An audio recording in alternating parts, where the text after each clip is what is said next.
Welcome to our second class called Perplexity and Us. And today we're just going to be doing a very fine-tooth comb reading of the introductions to the guide. There's several to different people and to different effects. So today we're going to go through them. I have my copies of the book here. Although most of these slides were made using the Friedman translation, which is the red one that's available also on Safaria. I did some corrections. So if this is not matching what you have in your text, and actually, let me grab my copy so I can, if I want us to focus in a passage, I can quote both. This is the most common translation. This is the one that is on Safaria, bilingual, and this is the more critical one, also more expensive. So we are starting from the beginning, but I also want to kind of justify my role here, because this is a hard book, and this is what we're going to be talking about. Why is this a hard book? Why has it been like put in the Jewish shelf as one of the most important books, but sadly one of the least read, or certainly one of the most misunderstood? And for that, we need to focus back on Maimonides, the philosopher. So although the Rambam was involved with philosophy and logic and science his entire life, remember, that was his first love. When he was hiding in Almeria, like pretending to be Muslim, surrounded by, what was he writing about? He was writing about astronomy. But he was writing about astronomy in a very therapeutical way, kind of saying, you know what, astronomy is great, but in the end, we need astronomy so Jews can have a calendar. This was not a man whose scientific yearnings outgrew his Jewishness and whose Jewishness was divorced from his scientific endeavors. But he really tries not to get into philosophical debates. He writes a book of logic. And when he gets to the Mishneh Torah, the first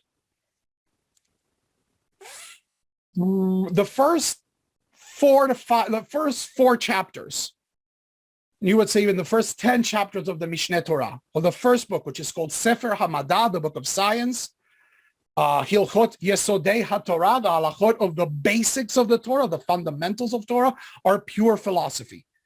He does say, you know how you fulfill the mitzvah of knowing that there is a God? Here, I'm going to give you an argument, a proof of the existence of God. And once you go through the mental process of thinking this and understanding this, you are fulfilling the mitzvah. You do not just believe that there is a God, you know that there is a God, and that is a mitzvah. The Rambam and many of the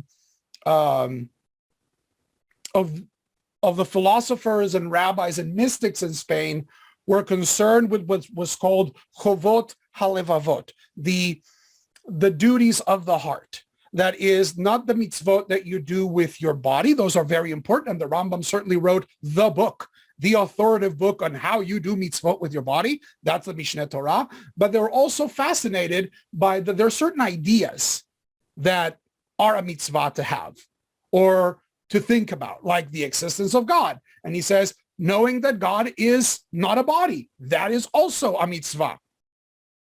Knowing that God is one, that is how you fulfill Shema Yisrael Adonai Eloheinu Adonai Echad. You know that God is one. And how do you know it? Philosophical demonstration. And when he put this out in the Mishneh Torah, people were so blown away by the rest of the book that they tended to ignore the first part of the book, because the first part of the book is extremely bold. What it's telling you, and he doesn't mince words, is that in order to fulfill certain mitzvot of the Torah, you kind of have to know science. And science in that moment is Aristotle, so there you go. You have to do that. Some people reacted very poorly to it. Rabbis in France and in Germany really started to grind their axes against the Rambam, which is going to explode 30 years later with the burning of his books, by saying, yeah, those first parts of the Mishneh Torah are, what do you mean God doesn't have a body? And what do you mean that that is a mitzvah? Like, our rabbis believe that God has a body. Are you telling me that they did not know like a basic theological concept? Of course God has a body. The Torah talks of God's hand and God's eyes and God's legs. And this was a discussion that happened 800 years ago. So, but then, and we're going to see why he writes the guide when he is a more mature person, also far more famous and far more important. He risks it, and he writes this very dangerous book. He writes it in Judeo-Arabic, which he wrote most of the things in Judeo-Arabic. That means that he was expecting what we would call a Sephardic readership. This book was not intended to go to Europe, where the Rambam saw the Jewish communities as far less developed intellectually, or like focused in different things, and they were not focused in scientific issues. And he actually was very ambivalent about the translation of this book into Hebrew, which was the thing that caused all the problems 30 years later after he died. This is a book that will tell you from the get-go, there's prerequisites. This book is not for everyone. You have to be a good Jew. You have to have your stuff together. You need to be morally and religiously a person that like is centered. You have to know science. You have to know math. You have to know astronomy. And furthermore, you have to have logic. You need to know logic. You need to know philosophy, because we're going to go deep into the text. It's also difficult because it's written in the second person. It's letters. It's letters to a student, and who that student is also important. And today we're going to be talking why the Rambam believes that this is the only way of teaching the subject. Like obscurity and contradiction and like paradoxes are the only way of understanding this book. It's because the topics that this book addresses need by nature be obscure and difficult, and you have to approach them kind of like on the side. Okay, so all of this just to say we're going to be talking about why this book is hard, and I hope I don't scare you enough that you don't come to the rest, because after this class we're going to be doing one part of the guide per month. We're going to be reading a lot more, so this is just warming you up and giving you the tools to see what he's trying to do. And I want to point out that the thing begins with a poem. Right? Oh, this guy's so rationalist. He's like this cold, cool. He's Sephardic. He's Andalusian. He begins with this beautiful poem. I'm going to read it, and it rhymes even. It says, "Da'i holech linchot derech yosher, lislol et maslulach, havei kol to'eh besadeh Torah, surah udroch yad ma'agalach, tameh uksil lo ya'avor bach, derech kodesh ikarelach." I don't think that Mr. Friedman translated the poem. I didn't find it in the digital one. Let me check. Nope, he skips the poem. Probably he didn't have it. What this means, I'm going to read you the Penis translation. "My knowledge goes forth to point out the way, to pave straight its road. Lo, everyone who goes astray in the field of Torah, come and follow its path. The unclean and the fool shall not pass over it. It shall be called the way of holiness." And this is a play on a pasuk from Isaiah 55:8. And what he's saying is there are many people who are to'eh besadeh Torah. They're walking and they're kind of like aiming, wandering aimlessly in the field of Torah. They're confused. Surah udro, and what I want to do is do a path, right? Guide to the perplexed. In Arabic is dalalat al-ha'irin, which means literally the signposts for the wandering. The signposts for the wandering. You're like lost in this field of very high corn, and you're like seeing scarecrows and light posts and like that silo over there. I don't know, it's a very oaky metaphor, but you're lost. You're like going around, you're trying to find your way. And the dalalat, the guides, are these things that you can orient yourself with. That is really what the Rambam is doing. He's saying a lot of people are confused, but you know what? A lot of other people are not confused, and that is fine. Okay, he calls them impure and silly, like tameh uksil. Like, this is not a book for everyone. This is a book for people who have studied a lot, both secular and Torah, and they find themselves in perplexity. They find themselves in a personal conundrum. Because this is not just metaphysics. This is not the Rambam showing you, ooh, I'm so smart.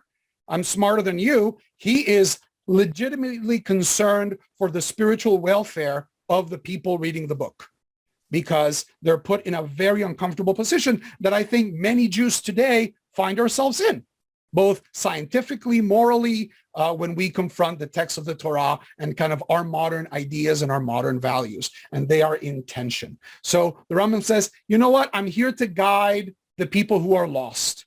There's people who are not lost, and that's fine, right? That's that. Like, some people do not, like, the people that don't know science are not going to be lost, and that is okay.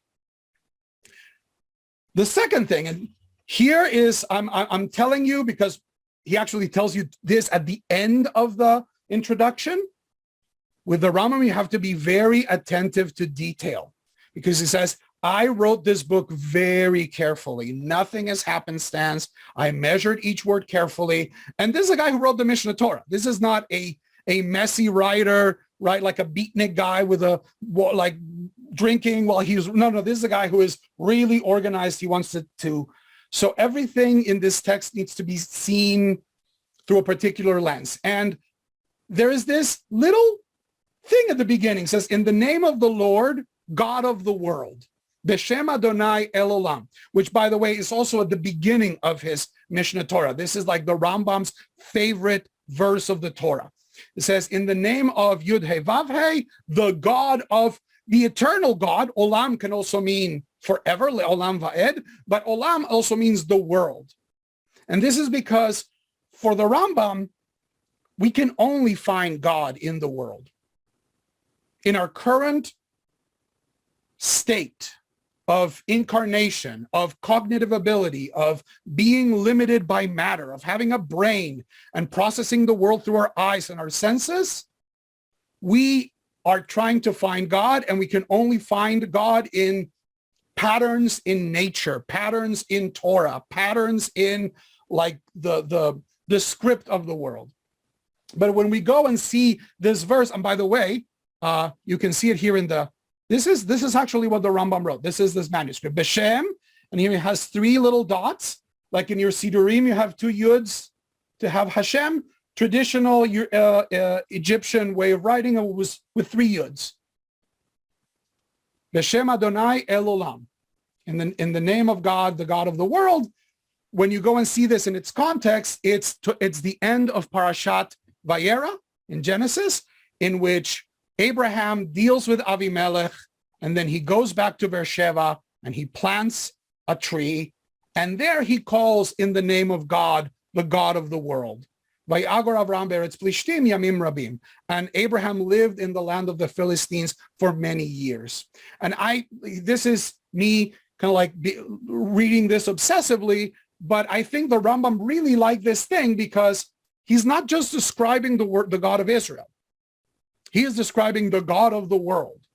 It is not a particularistic vision of God, like, oh yeah, for him, definitely God has a relationship with the Jewish people. That is something that the Rambam does not negate. But he says, look, if God is not the God of the entire world, then God is not God. And part of what the Rambam was doing was trying to use tools that were developed in the nations, that is in Greece and in Spain and in Baghdad and all of this, to continue to explore this God that the Torah speaks of. Because it's like, if the God of the Torah is the God of the world and not just a particularistic deity of a people, then the tools of the peoples can also help us understand God. And by the way, the Rambam is not the first person to do this. The rabbis of the Talmud did it. A lot of our hermeneutical ways of reading in the Talmud are all based on Alexandrian rhetorical tropes. The rabbis of the Talmud were exploring all sorts of ancient cosmological ideas that were coming from Greece and from Persia, and they live in the same way that they live like us, right? in which part of our discourse, of our inner discourse, of the way we justify things is very Jewish, but we also clearly live in a non-Jewish world, and we use non-Jewish categories to see the world. And the Rambam would say, like, well, what if those visions are in opposition? And then we get to the Epistle Dedicatory, which is the letter to a student. Now, who is this guy? He's Rabbi Joseph ben Yehuda ibn Shimon. The Rambam actually had two students called Rabbi Joseph ben Yehuda, Ibn Ankin and Ibn Shimon. This is Ibn Shimon. And he was a Spanish Jew, younger than he. And he was, again, a rabbi, somebody that was learned in Talmud, but was also dabbling in science, in astronomy, in philosophy. And when you read the Epistle Dedicatory, the thing that reading it right now as an older person, the thing that struck me is how full of feeling this is. It's all about the longing, right? The first thing that is this poetry, like the Rambam gets a couple of poems. So like, oh, your poems show great longing. You really want this, right?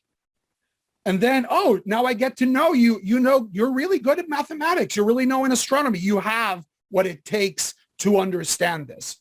And then he says, and then I started teaching you logic. And I was preparing you to give you this knowledge.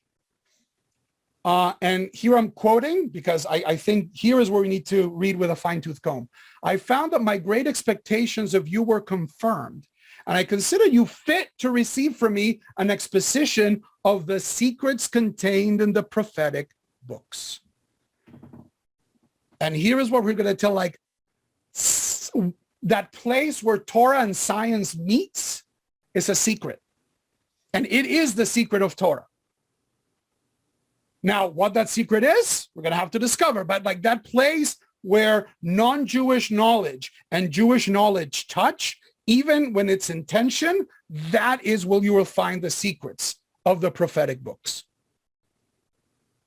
That you might understand them as they are understood by men of culture. This is Friedman's translation. I don't like men of culture. The Penis translation and the Ibn Tibon says shlemim, perfect ones. People who have, like in German, people who have undergone Bildung, people who are like educated and have built up their curriculum. They've built up their mind for this. They are religious enough. They have, in the prime of their life. Kabbalah, by the way, does the same thing, right? You can only study Kabbalah when you're like 40 years old. It comes from the same notion that like certain types of knowledge are not available not only to the uninitiated, but also to the unexperienced. Like you need prerequisites. This is not 101 class. This is like 801. This is doctoral work. When I commence by way of hints, remazim, right? How do you start teaching this stuff? You do it through hints. You do it through like metaphor and parable. I noticed that you desired additional explanation, urging me to expound some metaphysical problems. You want to dig into the big stuff, right? Like, what is the essence of God? And is God one? Is God material, immaterial? To teach you the system of the Mutakalimun. The Mutakalimun were a sect in Islam. There's what we would call theologians. These are people who are using logical Greek discourse to kind of examine and promote Islamic theological points. And at least since in the Middle Ages, both Muslim and Jewish cosmology and theology are very close, right? But like we're not trying to justify the Trinity. That's going to be Thomas Aquinas's bag of worms to deal with. But if you're like a Muslim theologian and a Jewish theologian, and you're trying to prove that there is a creator God who is one and who is absolute and who runs the world and all of that stuff, well, the arguments that are good for the gander are good for the goose. In that sense, the Quran and the Torah share the same narrative. We know why share because the Quran is based upon the Torah and Jewish midrashim and Christian midrashim. So there was a lot of inter-philosophical dialogue. The Jews were getting ideas from the Muslims like, oh, Well, if that works for, in their religion, it will work for us.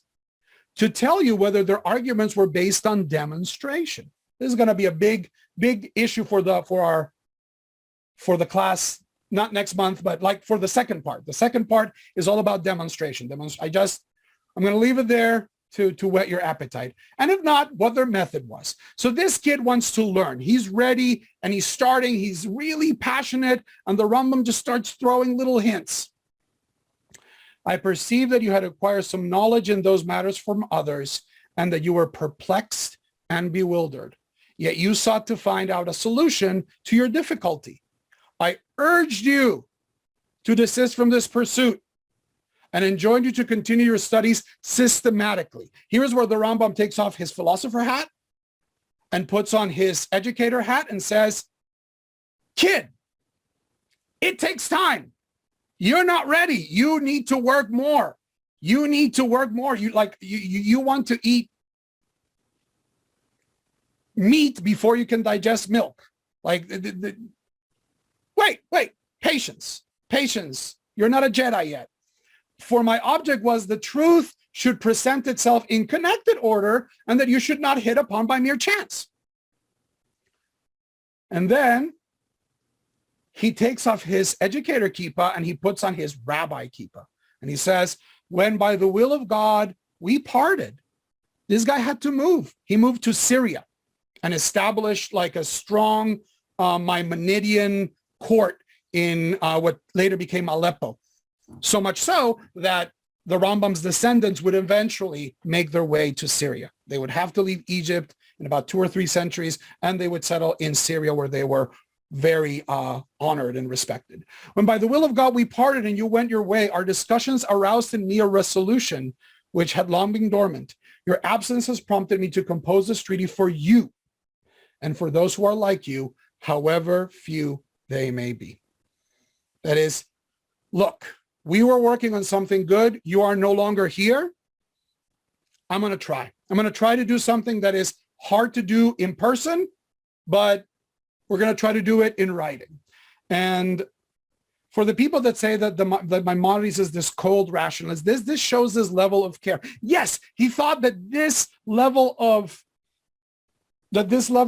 philosophy was meant only for a couple in his time. This is where that is the reason I'm teaching you this, and I'm not dishonoring the memory of Rabbeinu. But also say, like, you know what? I have to, this can't stop with me. Now, then we begin the introduction to the first part.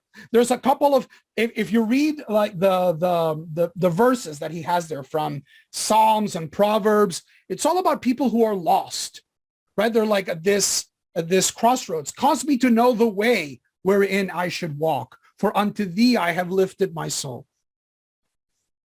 And he tells you clearly, my first objective in this word is to explain certain words occurring in prophetic books. By prophetic books, he means the Torah. Okay? It's not just Nach, it's not just Isaiah and Ezekiel. He means also the Torah, the entire Tanakh. It says some words in the Torah are confusing.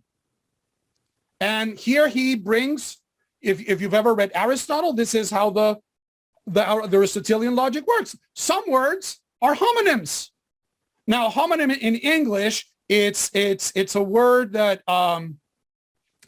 like bat, right? Bat can be the animal, or it can be the thing that you hit a ball with, or the action of hitting a ball with.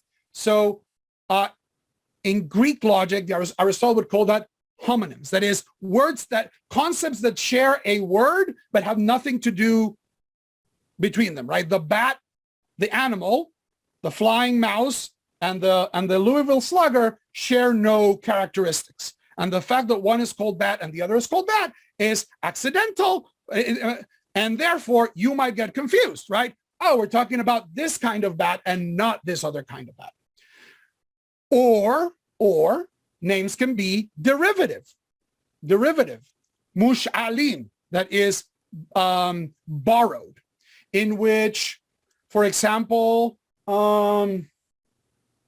this would be metaphorical use of language, right? And these words cleaved our hearts. Well, if words cleave your hearts, you die, because that's what, it's cleaving in a metaphorical way. Oh, I understand, right? And amphibolous, which is mesupakim. It's sometimes like we don't know. This word might be, is it referring to the thing or to the action? For example, bat as in the thing and to bat, right, as in the verb, are amphibolous. Because, okay, bat, the action is connected to the name. And he's saying, word, and you need to be very careful. You need to think about words in the Torah, whether they're referring to something literally, or whether they are hinting at, like, whether this is philosophy of language. The Torah is a text. First thing we need to do is clarify what we mean by these. And this is the first part. Most of the first part, I think it's very pleasing to read, is like, what do we mean when we say that God has a throne? Does that mean that God have a chair? No, it doesn't mean that God has a chair. It means What do we mean to say that God has a hand, right? Does that mean that God has a hand like we say we have a hand? And explaining all of these things. And then he sneaks this past us because he thought we wouldn't notice, but we noticed. I mean, and people that study the Torah, that is canonic law alone, Talmud, they don't need this stuff. If you're only learning Gemara, if you're only learning, like, what do I need to do to be a good Jew, to like move through the world? You don't need all of this stuff. But rather, for the true knowledge of the Torah is the special aim of this and similar works. So what he's saying is, look, there is a secret of Torah. The Torah has a secret meaning. That meaning is not meant for everybody, not because of like privilege, it's like because you need a lot of work in order to understand it, right? The Rambam is an elitist, but the Rambam's also a Democrat in the sense that he believes that like the process of knowledge is democratic. If you do the work and learn Torah and observe Torah and acquire moral values, and then you go and learn Aristotle, and then you will be ready. Now, he didn't think that women or children could do it, but you know what? He was a son of his time, and I think the Rambam today would be very pleased to see how many Jewish women are finding meaning in his works. And what he says basically is, look, Talmud is nice. It's great to know what to do. He wrote the book on it. Like, this is not somebody that is poo-pooing halakha. He says halakha is really important. But if you really want to know what Torah is talking about, you need this work. Why? Because people that know Torah and know science are perplexed. And he says the dichotomy, and he puts it very bluntly. He says, you are a good Jew. You've read your Genesis, and there it says clearly that God created the world. And then you go and you read Aristotle, and Aristotle makes a lot of sense. And he tells you like, oh, like this is how octopi work. And yeah, indeed, you go out and look, and octopi work that way. And then he tells you that the stars move in this way. And you go like, yeah, it makes sense. Like it's spheres. It looks like a big onion. I'll try to make like a good picture of how the Rambam envisioned the cosmos. But then you get to a point, but then you say, and this system believes that the world is eternal. So you're here at a crossroads. You either choose intellect, you say, well, you know what? Yeah, the Torah is great, but I have a lot more evidence for Aristotle. Like I have more evidence for science. Therefore, I reject the law. Or the other thing is like, I can't part with God. Being Jewish, believing in Torah is too important to me that I will reject my intellect. And what the Rambam says is, this is painful. He's putting his doctor hat again. It's beautiful language. I want to read it. Or he should hold fast to his understanding of these terms. Like if I take the Torah literally, because that's how everybody else reads it, let himself be drawn on together with his intellect, rather turning his back on it and moving away from like, I'm not going to think about the evidence. I'm not going to think about the science, while at the same time perceiving that he has brought a loss to himself, to which he and harm to his religion. This person's going to be terribly guilty. Like, how I could believe this horrible heresy. But his mind is attracted to the heresy. Like, yeah, the heresy makes a lot of sense. He would be left with those imaginary beliefs to which he owes his fear and difficulty, and would not cease to suffer from heartache and great perplexity. This is a doctor talking. It's like, you, sir, need therapy.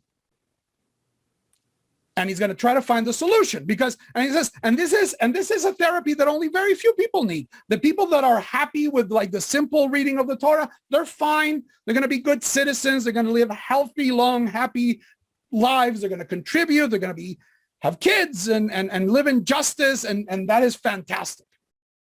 However, the people that wade into this knowledge are going to be a neurotic mess unless we find a way to guide them in which they can hold both science and Torah at the same time. And here is the spoiler. Neither survives intact, this process, in the sense that I'm going to have to reread Torah. Now,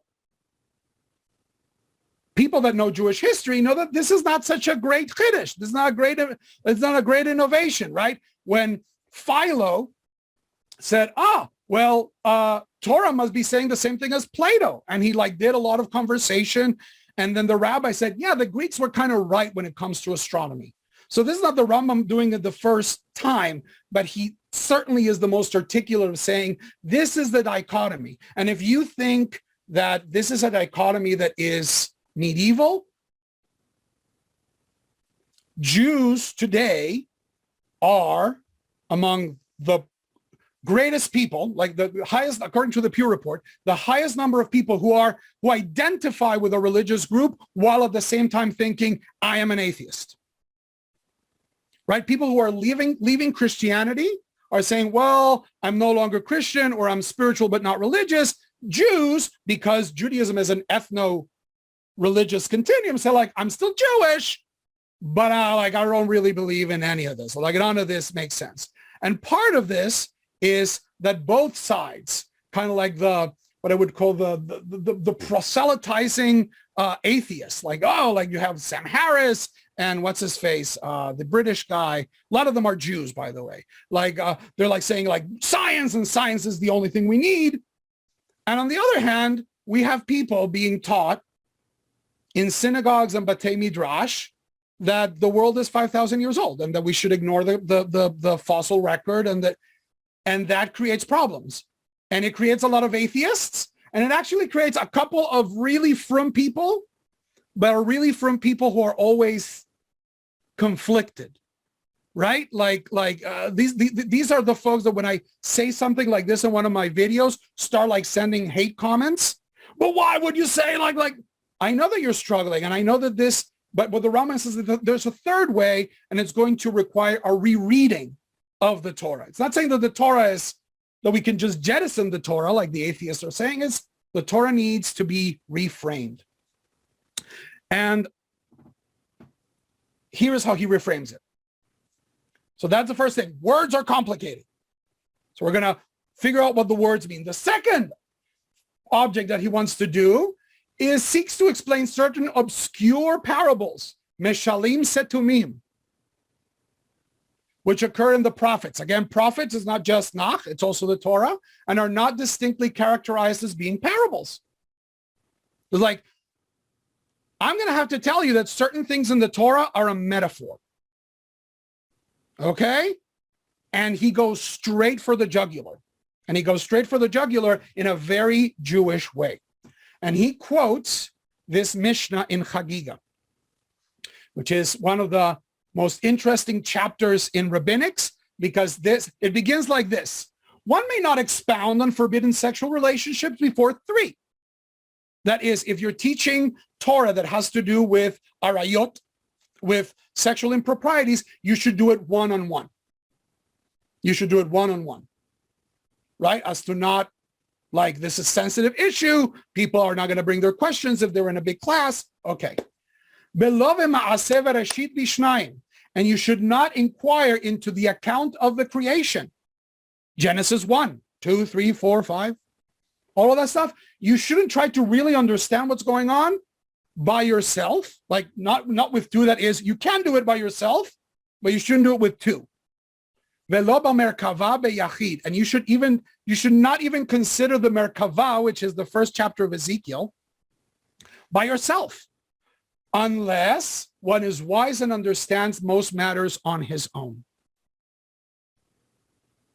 He's saying, I put rigid entrance requirements because the Torah puts rigid entrance requirements. This is heavy stuff. This is stuff that does not belong to the masses, that people should not talk about in polite company. Okay? Interestingly enough, the second chapter of Chagiga in the Talmud is crazy. It's like, oh, and we should not talk about mysticism. But this guy, when he would read the Torah, like the trees would explode on fire and like the rocks would dance. So, yeah, like, let's not think about pink elephants. And we all thought about pink elephants. Like, we don't talk about Maaseh Bereshit. We have an entire chapter of the Gemara chock full of really weird mystic allegory. Okay? So it says, this is the big topic of my work. Some general principles bearing upon this point have been fully discussed in our works on the Talmud, and we have there called the attention of the reader to many themes of this kind. What he's saying is, his works on the Talmud, he means the Mishnah Torah. If you read the Mishnah Torah, the first 6, 8 chapters, 10 chapters is all about Aristotelian metaphysics and physics and how the world and the sphere of the moon is on top of the earth and like the sun goes over Venus and all of this stuff is there. So he clearly believed that some philosophical and some physical education, like education in science, is necessary even for the masses, right? Because the Mishnah Torah is not for philosophers. It's in Hebrew. It's for everyone. He clearly said it. It's for every Jew to know what they need to do and a little bit what to believe as well. Because it says, you know what? If you believe that God does have a body, we have issues. We also stated that the expression Maaseh Bereshit means natural science. This is a heresy of the first caliber. It's telling, you know what? Like in our parlance, you open Genesis 1, do you know what you should be seeing? You should be seeing the Big Bang. You should be seeing background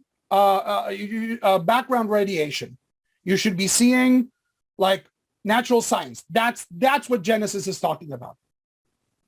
Oh, of course, the Rambam actually believed it was more Aristotelian, but in our parlance, Maaseh Bereshit, the account of creation, is physical science, and Maaseh Merkava, the description of the chariot, is metaphysics. That is description of God, theology. Heavy theology. Now, why is Maaseh Merkava so important? Because it's there's 2 places in the Torah where God is described, where God's appearance is described. Usually there's a lot of comparing gods to stuff, like, oh, God is a lion. Oh, God is like a faithful husband. God is a warrior. Right? But is it like, no. I saw God. Like that's what Ezekiel is saying. And then I saw this thing come down and it had a face of a bull and a lion and a man and an eagle and it was spinning and it was like electricity. And there on top of that, I saw a man, or like the figure of a man. And it had like resplendence like the rainbow, and it's really weird. That's the first description. The other is Isaiah 6.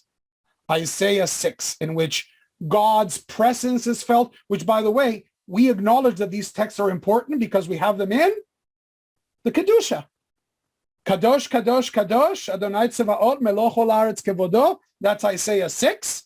When God appears in the temple and Isaiah goes, oh, God is here. He hears the angels like screaming one to the other, Kadosh, Kadosh, Kadosh. And that's what we are supposed to be doing. And then in Ezekiel 1, when God's spaceship or the Merkava like takes off, it says, Baruch Baruch Kevod Adonai Mimekomo. Blessed be the glory of God from God's place. So this is very important stuff. My object in adopting this arrangement is that the truth should be at one time apparent and in another time concealed. which is why this book is hard, again, because sometimes you reveal something and sometimes you say like, no, you're going to have to hide it. And there he brings this beautiful, beautiful metaphor of light. And so like, you know why it's so hard? You know why it's so hard? Because the issue itself is really hard. Do not imagine that these most difficult problems of Ma'aseh Bereshit, of Ma'aseh Merkavah, of how the world works and how God works and how the Torah is connected with all that they can be thoroughly understood by any of us. Any of us. No one is going to be able to give you truth. They're not going to come and tell you, oh, the way God works is this. This is not the case. At times, the truth shines so brilliantly that we perceive it as clear as day. Our nature and habit then draw a veil over our perception, and we return to a darkness almost as dense as before. What he is describing, and if you go back to the text and just kind of like underline or highlight like dark and light, what he is describing, it sounds very Eastern, right? It's like Satori. It's like I'm having like intuitive flashes that I know this is true. And this is a powerful mystical text. And our last class over the guide is going to be how the Rambam is a mystic. He's not a mystic like the Kabbalists, but he does believe that once you get to the edge of reason, what you're going to have is kind of like this shining of light that you can't put in words, right? It says, can be thoroughly understood by any of us. Now there's steps. Moses and the prophets, and here we have a textual variant. Some books say there is one who is always in the light. That, of course, would be Moses. Or there are some that are always in the light. So this would be the big prophets, right? Moses, Isaiah, Ezekiel, these guys get it. These guys like have very frequent flashes of insight, and they behave accordingly. Others have prophecy once in their lives. Others never get prophecy, but they get like indirect light, right? They might be learning with people. They might like feel, I feel that there is a light, a certainty, right? This is not a scientific endeavor, but rather it's mystical. It's mystical in the sense that the final truth, like the final things that we're talking about, really can't be talked about. If you're a fan of analytic philosophy, this is the end of Wittgenstein's philosophy. It says, I have described language. Language kind of overlaps the world, but I know that there's things in the world that I can't talk about. And of those things, you best be quiet, because like language cannot express them. So the Rambam would say, yes, but sometimes you can have experience of that. You can have experience of these truths, even though you cannot put them in language. Okay? And this is my mathematical joke. The nature of parables. And it says, and because I can't really tell you in what in philosophy is called propositional language. Propositional language is something that can be either falsified or verified, right? I have a coin in this hand. That statement is propositional. It's true or false. It happens to be true. But I have a coin in my hand, right? I have a spear in my hand. You'll probably say, well, that's not true. And indeed it is not true. But what if I had like a drawn spear? Oh, then we get into the words that sometimes mean one thing and be another. But so he says, the Torah, which is addressing these truths that are beyond reason, has to do it through the nature of parables, right? If direct language can't communicate, if I can say God is X, Y, Z, or the world at large is X, Y, Z, if I can't have that level of certainty, at least I can have parables, right? Because a parable, a poem, a metaphor is not telling you something, but it's kind of and this is in Zen, what it's called a koan, right? A koan is a statement that makes no sense, like the one hand that it's clapping, or the tree that falls in the middle of the woods and nobody's there to perceive it. It's supposed to create like a shortcut of your reason and saying, like, I can think of this, but this doesn't exist, right? That's the nature of metaphors.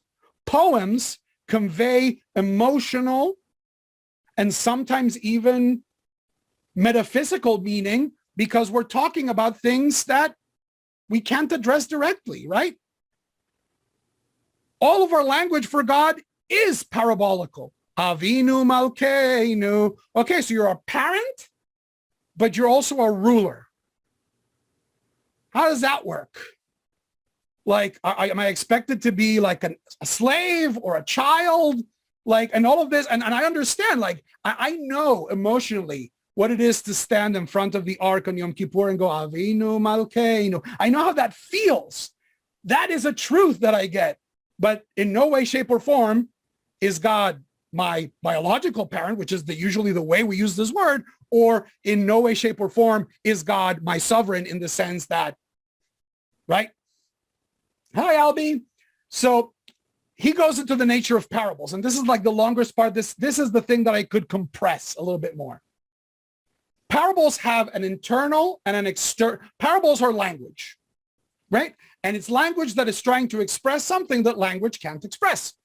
Therefore, they have an internal meaning and an external meaning. And he uses this beautiful verse from the first chapter of Shir HaShirim, which it says, here I have a golden apple surrounded in silver filigree.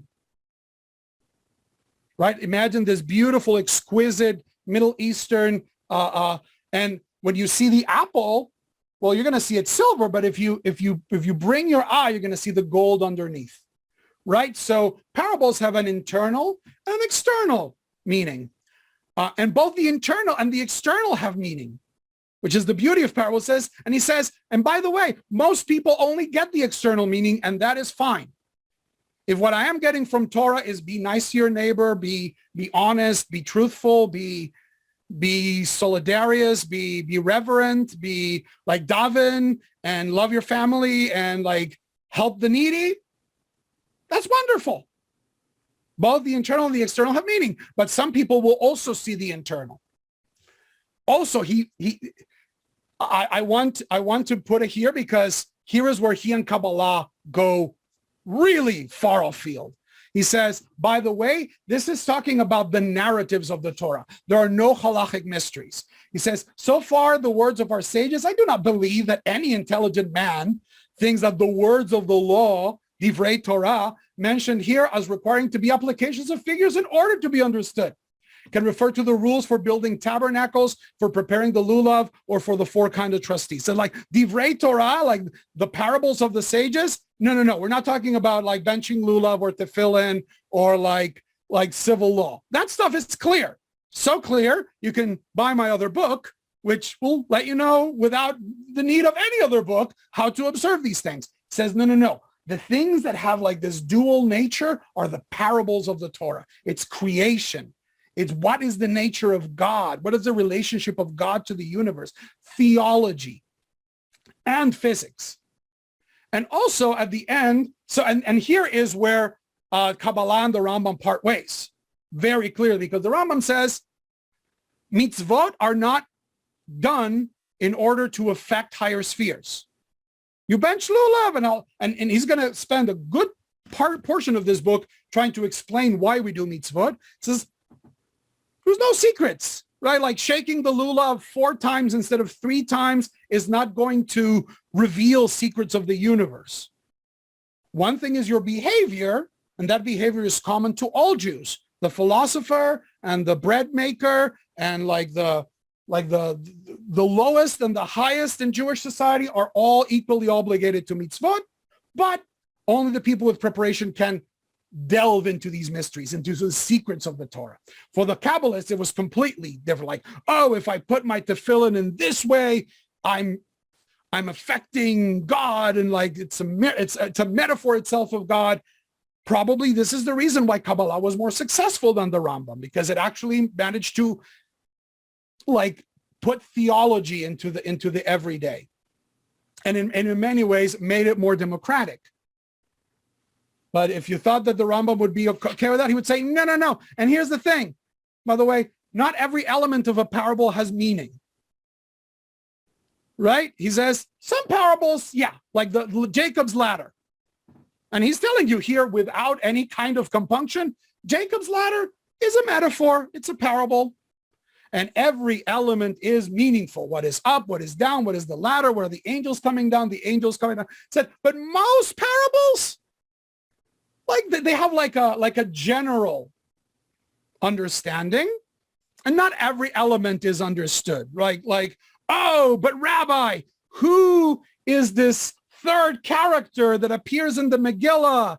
And what is he doing there? I know that there is a term for it, and I tried to Google it because I can't remember, which is called, I think it's called something like hypersemiosis, in the sense that every possible letter in the Torah can have like a gazillion meanings and everything is meaningful, which is the Akivan way of seeing Torah. Rabbi Akiva and the mystics and the Kabbalists are very into hypersemiosis. Everything is significant. Oh, why is this letter big? Why is this letter small? Right? The problem with hypersemiosis is that if everything can mean anything, then most things end up meaning nothing. Right?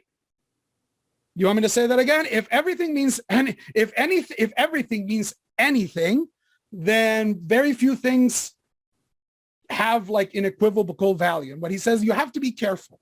Sometimes a cigar is just a cigar, right? Sometimes a cigar is just a cigar. Don't like understand that there's different parables. Okay. And it says, and the Torah, when we're talking about physics and when we're talking about theology, it speaks in parables. And then what he tells you is you have to read it carefully. I know that we are almost running out of time, but I'm going to skip this, but yet read it carefully. Nothing of what is mentioned out is in place. Every remark will be found to illustrate the subject matter of the respective chapter. Be like when he uses a word, really pay attention to it. When you study this in an academic level, there's people that have made very significant cases that the numbers of the chapters are connected. The Rambam he didn't believe in numerology, but he thought it was cute. Probably because he was an educator, right? Educators love acrostics, and educator loves the Star of David. Anything that can be plotted on a 6-plane thing can be the Star of David, right? It makes it easy to remember. So one of the numbers he loves is 7, 14, and there's like all of these connections, and a lot of people believe it. Like the Rambam was certainly smart enough to have hidden these Easter eggs in the guide for people that are hunting them to like find deeper meaning. And what he says towards the end, and then we're going to get into the contradictions. I know that people were like, oh, the contradictions are... When I have a difficult subject before me, when I find the road narrow and can see no other device, tachbula. Gus, this is the same thing as cheshbon hanefesh. I need a trick. Like I can't teach this directly. I can't tell you God is X, Y, Z. So I need to find a trick. I need to find a hack. I think tachbula in our parlance would be, I need to find a hack to teach a well-established truth. But there I'm going to please one intelligent man and displease 10,000 fools. I prefer to address myself to the one man and to take no notice whatever of the condemnation of the multitude. I prefer to extricate that intelligent man from his embarrassment and show him the cause of his perplexity so that he may attain perfection and be at peace. This is a therapeutic book for people who are confused because the reason is telling them this, and the book that they love and they live their life by is telling them something that seems to contradict them. And I think that that is a very relevant problem still to this day. It says, you know what? The haters gonna hate. Like, oh, well, that's not what the Torah says. Like, just, I'm addressing myself to this person to try to give him peace. And to help this person attain perfection. In the end, he says, this is the real meaning of the Torah. It's not meant for everyone. So before we get into the contradictions, and with this I'll end, I want to, when he says that, let me backtrack. So the Rambam just told us that this book is not for everyone. And here I am teaching it to you. And not only this, I'm putting this on YouTube so everyone from around the world that understands English can go and see it. So why am I doing this? And there's actually some very strict Maimonideans that it's still like, they do the guide and it's like, okay, we need to read it and discuss it and it doesn't leave this room. And I think that, yes, in the 13th century, there were perhaps 1,000 Jews who could read the guide and get it in the Jewish world, according to the Rambam's own expectations. But today, 800 years later, with modern education and the advancement of science, these are ideas that in many ways are common to us. Both the scientific explanations for our world, which have moved on since Aristotle, but also we are all taught math, right? We are all taught geometry in school. We are all taught rudiments of astrology, astronomy, not astrology. The Rambam hated astrology, astronomy. And if you're curious, you kind of know, okay, the Big Bang, and you might have seen an evolution, all these things that we have, like we are familiar, and therefore we are perplexed. And this book is addressing a problem that Judaism has and will continue to have across history, and not just a particular problem that Joseph, Ibn Yehuda, Ibn Shimon had. In order to understand this, in order to understand what's coming next and kind of the methodology, you have to understand how Aristotelian science works. And a lot of it will be very familiar because this is the building block. This is the curriculum upon which our own scientific world is built, even though we now have better ways than Aristotle. We have found that a lot of Aristotle's answers were garbage, but his method was really good. This, when you start investigating something, you need to do three things. And some disciplines require more of one than more another, but you do three things. First, titanai tafainomena, show me the stuff. We're going to study fish. Okay, I want to see lots of fish. Put them in front of me. I want to see them. I want to experiment with them. I want to take them out of the water and measure them and see how they breathe and all that stuff. Show me the stuff. Now, when you're talking about theology, showing you the money, showing you the stuff might be a little hard, which is why there's other ways of doing things. Legomena polachos. Almost every book of ancient science begins, this is said in many ways. You're trying to clarify your language. The thing that he did, I need to understand what the words mean. And some of these words might be homonyms and some might be amphibulous. Like, you know what? Okay, let's clarify our language. What do we mean when we say God? What do we mean when we say mitzvah? Why do we mean when we say, right? And all of these words have lots of meanings that we need to fine tune before we can learn more. And also, we never start investigating tabula rasa. We're always coming from previous ideas, which in Greek are called endoxa, plural, endoxon, singular, which is what the wise believe, commonly held beliefs, right? That is a great place to start. Like, okay, I'm going to ask the fishermen, okay, what have you seen? Like, how do fishermen believe that, like, I don't know, octopi reproduce? And you go ask them, and it might turn to be completely wrong, or like, oh, you know what, this makes sense. So these are the bases. And there's two ways, according to Aristotle, in which you can create knowledge. One is moving from the particulars or truths for us, pros hemas. Pros hemas means for us. And you go through either induction or dialectic in a process of discovery, and then you come to first principles. See, I dissect 2,000 octopi. Okay, I have lots of particulars. I've seen lots of octopi, different octopi at different times of years from different parts, different islands in Greece. And then I put that information together through induction. And I say, I think that octopi work this way, right? And now I have my first principles. And once I have first principles, I can organize it through syllogism and logic and present a cohesive way. So now I have the science of octopology, right? And I'm going to teach you octopology. It's like, I have observed 3 main axioms about octopi, right? They live in the water and can't survive outside of it. They lay eggs. And I don't know, true octopi have 8. A lobster who also has 8 legs is not an octopus. That can be my axioms that I've come like, and again, this doesn't work for mathematics. Is very much about starting from first principles and deducing stuff.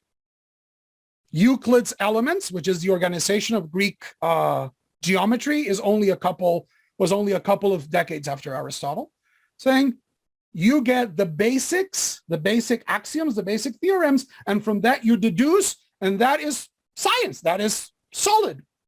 But the Rambam and Aristotle are always, sometimes we begin knowledge from the bottom, and sometimes knowledge, but knowledge is best presented from the top.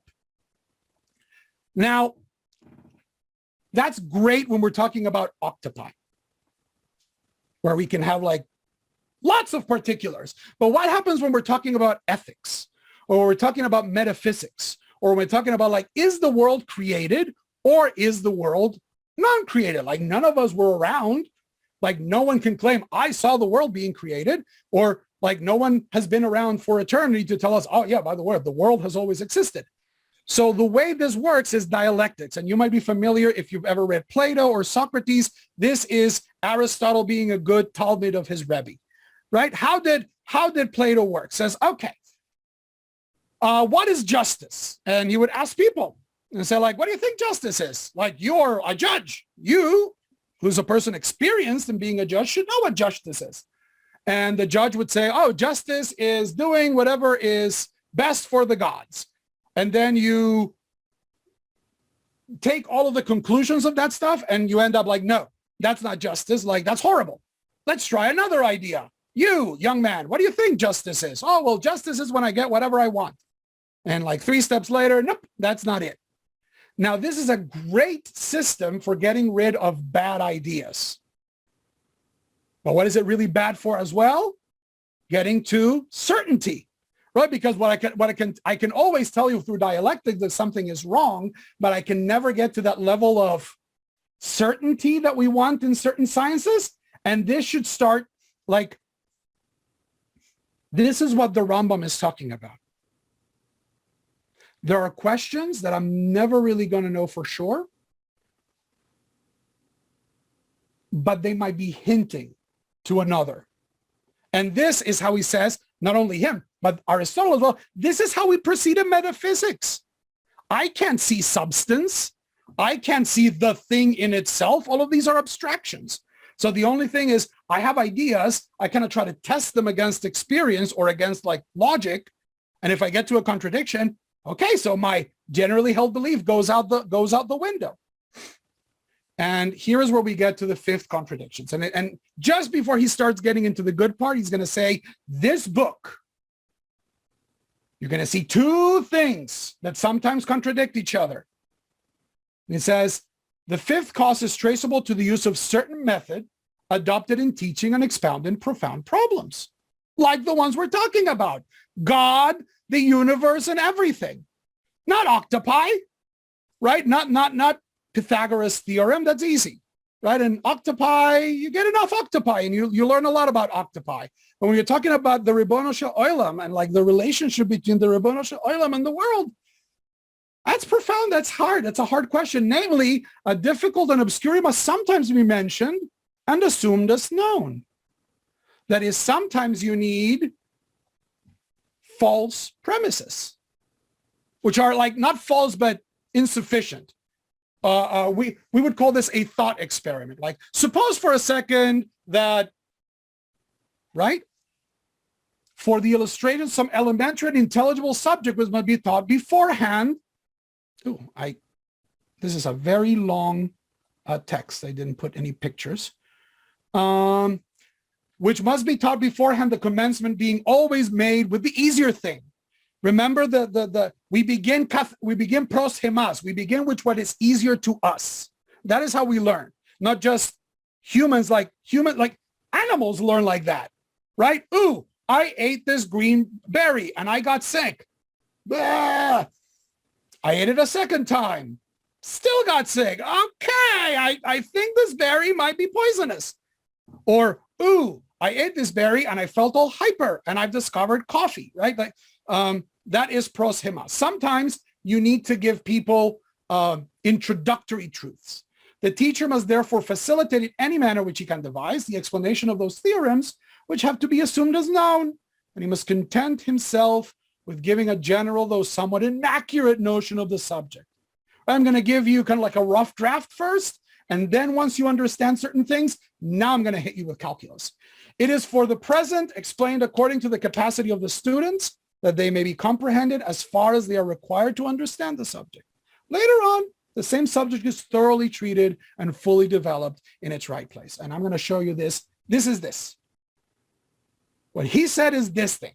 Sometimes you begin with particulars or things that are not fully true because you start to build the discovery, and then ideally you get an organized science and you can explain it like in its steps for everyone. And then there is the headache of all headaches. And really how you read the Rambam hinges on how you read this. I am using this translation because this is a very important passage, and I think Friedman is not very, very clear. It is sometimes necessary to introduce such obscure topics. Again, we're not talking about octopology. We're talking about in Friedman, you'll find it in page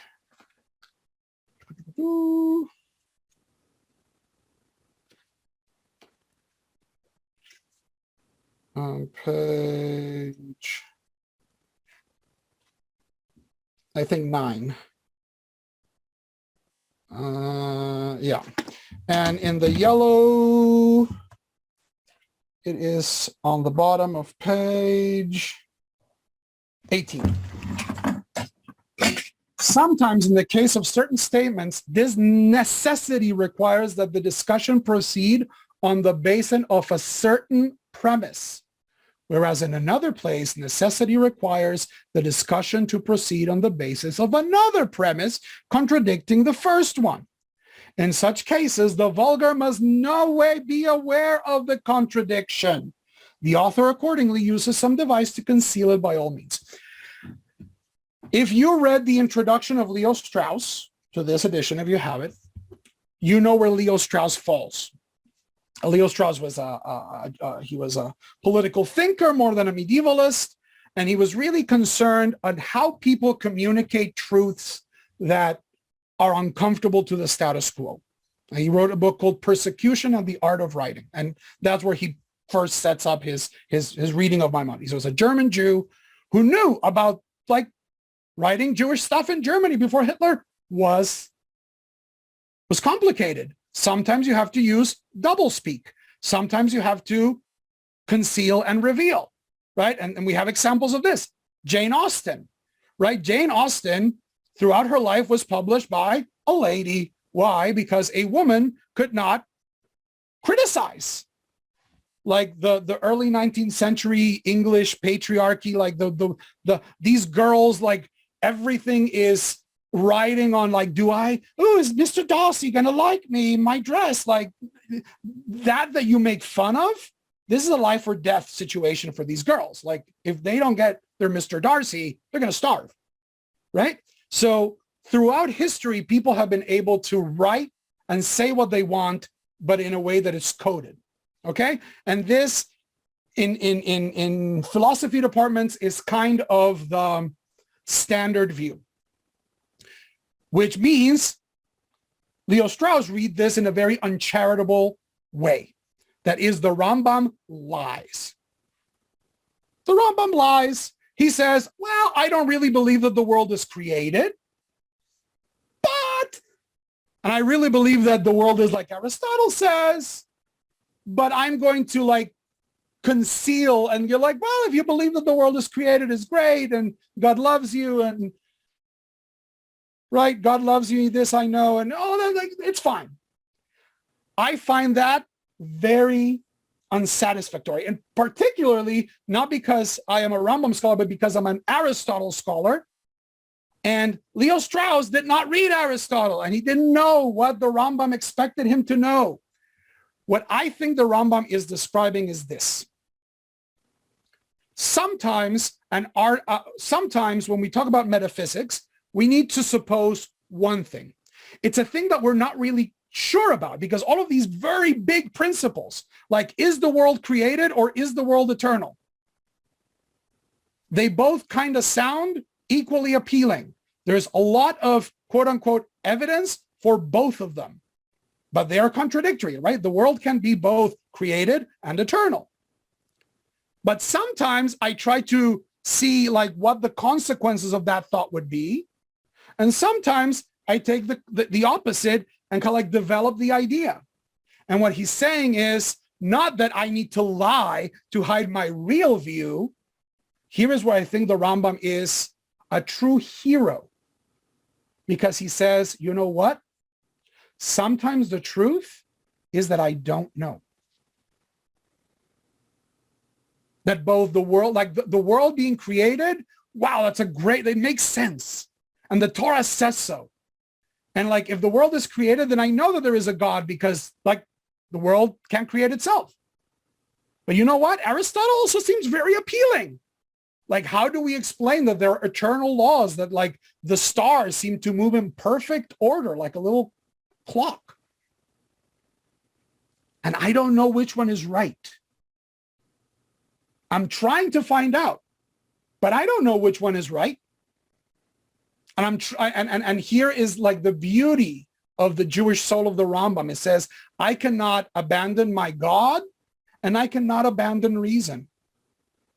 And the thing that needs to be concealed from the masses is that those things may forever be in tension, right? Like we will never be able to go back to the Big Bang, right? It will kill us. The world was very hot. If the Big Bang is the origin of it, that is what science believes today. If the world is eternal, well, how can you have like evidence of that? We have good hunches. And this is what the Rambam, I think, is telling us with its contradiction, and I hope to demonstrate it. So your fortitude with Aristotelian epistemology has been truly amazing. Thank you for holding the fort. I know that, oh my God, it's 8:15. So I think that we should start davening. If there's any questions that you have left over, shoot me an email, and I might make a couple of like extra videos addressing some of the questions. If you had a passage that literally didn't make sense, just send me. I have both books, so send me. Oh, in the third paragraph of page 12, what is the Rambam really saying? And if there's no questions, I shall assume that we will proceed next time in a month with the first part, which is mostly clarifying terminology, but he puts in some really good points. And if needs be, next week, I'm teaching this class in Spanish. So I'm not available next week, but if you guys want a chavruta and like maybe hash out these ideas in a little bit more small for whoever wants and has the time, I am also available. If you're interested, just shoot me an email, and we'll see if we need to give this more time. Thank you so much. Who knew that 10 pages in Judeo-Arabic could be so full of things? And again, thank you. Brevity is not my greatest quality, so you've been along for the ride. Baruch Hashem.